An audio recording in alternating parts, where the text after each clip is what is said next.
There are at least 4 ghosts said to linger in the area surrounding St. Louis Cathedral: Père Dagobert, Père Antoine, pirates, and William Faulkner. These are the legends. I have questions for you about our future at the dynamo in the sky. And I had answers too, but they seem less together than at the time I applied.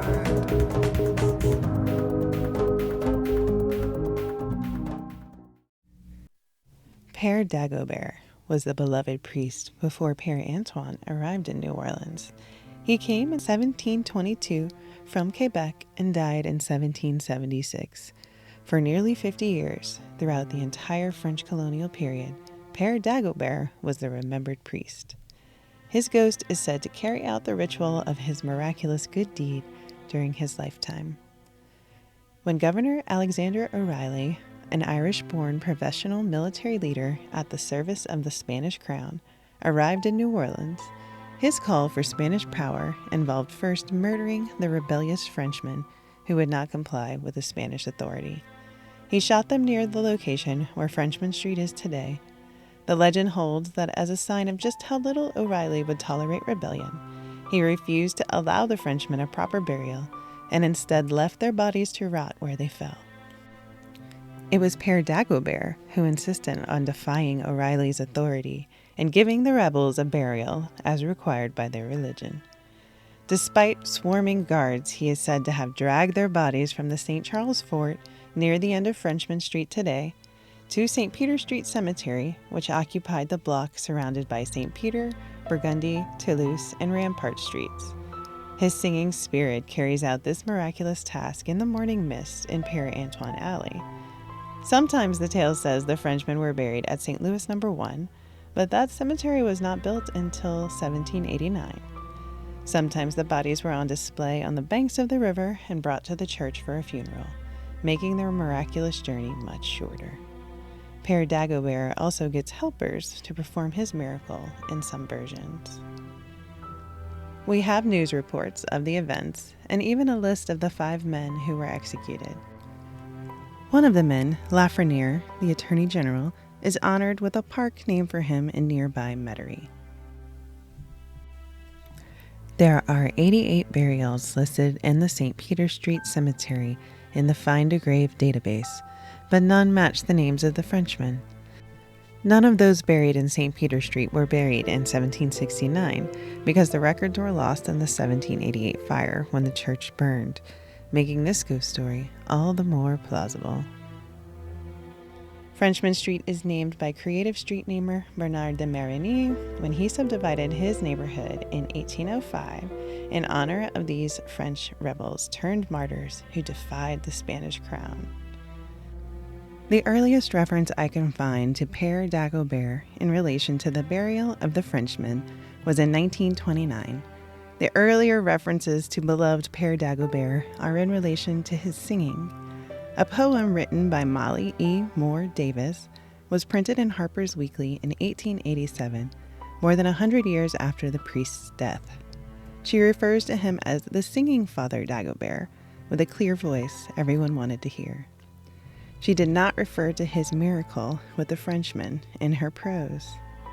In the 1929 article from the New Orleans Item explains that the rumor began to circulate after O'Reilly killed the Frenchmen that Père Dagobert was able to bury them in the yard of the church in unmarked graves. Gumbo Yaya, the 1945 book by Lyle Saxon about Louisiana folktales, does include Père Dagobert, but the priest is not saintly in this version and instead is gluttonous and worldly and haunts the cathedral in fine clothing.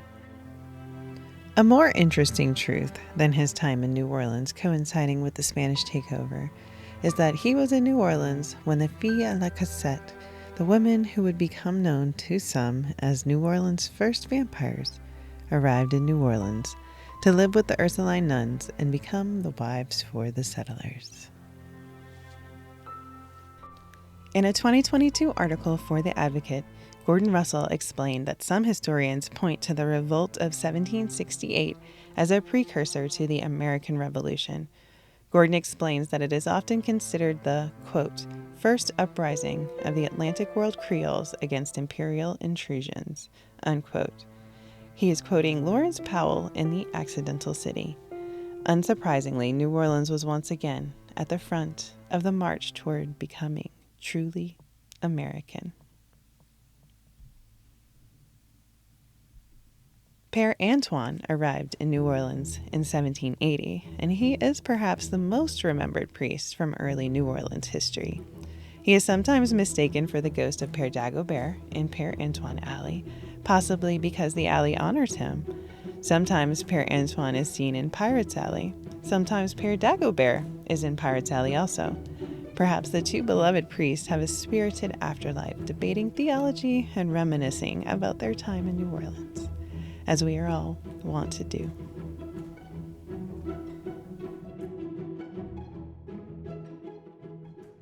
In the 1938 New Orleans City Guide, the Pirates Alley moniker is given no explanation. It proclaims, quote, on either side of the cathedral, running back the length of the block to Royal Street, are Orleans and St. Anthony alleys. The former has of recent years come to be known as Pirates Alley, though there is no basis for this name, unquote. Shannon Dawdy explains that the Pirates Alley nickname was adopted by 1922 to distinguish what was two alleys named Orleans on either side of the cathedral. The 1938 City Guide also explains that fencing was once a common sport in the city, and that the area behind the cathedral was once the common location of duels. The book also cites an annual event held in St. Anthony's Garden on Mardi Gras Day of a fencing exhibition. I found references to the Mardi Gras Duello in the newspaper, but only in 1937 so far, the year the City Guide was written. Legend holds that this space was used for duels in the city until the bishop decided it was too noisy to be near the church, and it was outlawed in 1855. The dueling moved to the area now known as City Park until it was fully outlawed in 1890. One dueling oak in City Park still stands just outside the entrance to the sculpture garden. Duels were once a common occurrence in antebellum and colonial New Orleans, and they had some rules.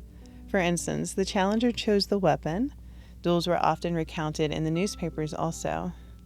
There was no mention of duels in Shannon Dawdy's report of the archaeological evidence, so I emailed her to ask about any evidence for duels in her excavation. Here is her reply. Quote, well, I did find a few lead musket balls and shot in the garden, but since I'm convinced this space was used as a market space and campground in the 18th century, this is not at all surprising. They are ubiquitous on the sites of the era. Doesn't mean that they were fired. Made of lead, they could have also served as weights for various things or used as gaming pieces, etc., or just a random lost item from a hunter or soldier. In terms of the archives, no evidence duels happened here that I've seen, though there are a couple of cases documented elsewhere. See The Devil's Empire. It's one of those stories that is probably half true, but we'll never know which half. Unquote. Did the Pirates Alley nickname come from the custom of dueling among the Creoles? Another theory is that the alley was used by actual pirates to sell their wares. Using the space as a marketplace, much like the artists lining the fence do today, is a tradition as old as the colony of New Orleans, according to Dawdy's excavation. From Native American markets in the early colonial days to a pleasure garden in the antebellum time, which ended with the erection of the fence, now artists lining the fence carry on a century-old tradition of New Orleanians sharing their talent with visitors and spreading the products of the city around the world. The artists probably mingle and mix easily with any pirates lingering between realms.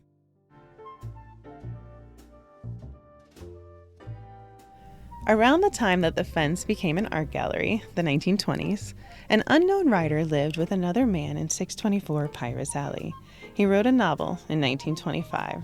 His voyage to the city was not unique. Many artists spent time in New Orleans then, like now, leading to the public art shows he probably witnessed. His time in the city was short, about 6 months, but the novel he wrote while he was here was published, and eventually he published more. He became a Nobel laureate and one of the most renowned American writers, William Faulkner.